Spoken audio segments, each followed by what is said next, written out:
Hi everyone! Welcome ulit sa aming mini vlog. For today's video, magluluto serye muna tayo today. So tara, simulan na natin! So ayun na nga guys, meron akong nabiling pasayan, yung tawag sa amin yan, kaninang umaga lang. So ang gagawin ko dito guys is i-okay ko siya. So gagawin ko siya pritong pasayan. Actually, paninda talaga to guys yung ginagawa ko. So nakita nyo naman sa intro natin, yun yung gagawin ko, i-okay ko siya. Kaso lang mga mima is napaka time consuming niya kasi iisa-isahin pa yung pagtanggal ng bungot ng pasayan tsaka yung ano niya, yung tusok niya. Pero ayos lang naman yan para hindi siya sagabal kapag kinain. Very satisfying din naman yung pagtanggal ng mga bungot niya kaya tinuloy-tuloy ko na lang mga mima. Kaya lang inabot din ako dyan ng ilang minuto. Pero at least natapos. Char.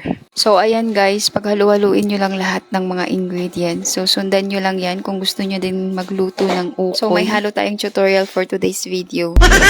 So, simple ingredients lang naman yan mga mi. So, sundan nyo na lang. At alam ko naman na meron kayong mga ingredients yan sa mga kusina nyo. Sa water pala mi, adjust nyo na lang kung gaano ka gusto nyo yung lapot or consistency ng ukoy nyo. Dapat pala yung ano natin, yung vlog natin today is how to cook ukoy.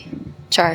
Hindi, okay na yan. Go na tayo. Push na natin tong video na to. So, at least meron tayong natutunan for today's video kung paano magluto ng ukoy. So, mabilis lang naman yan i-assemble tsaka lutuin. So, after nyong i-mix lahat ng ingredients, so, i-rest nyo lang ng saglit. Tapos, ayun na. Magpainit na kayo ng mantika and then, pag mainit na, ilagay nyo na yung ukoy na mixture. So, ayan. Meron na kayong simple at masarap na ukoy.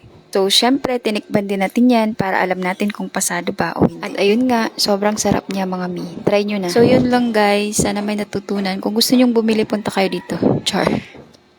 Thank you for watching. Bye!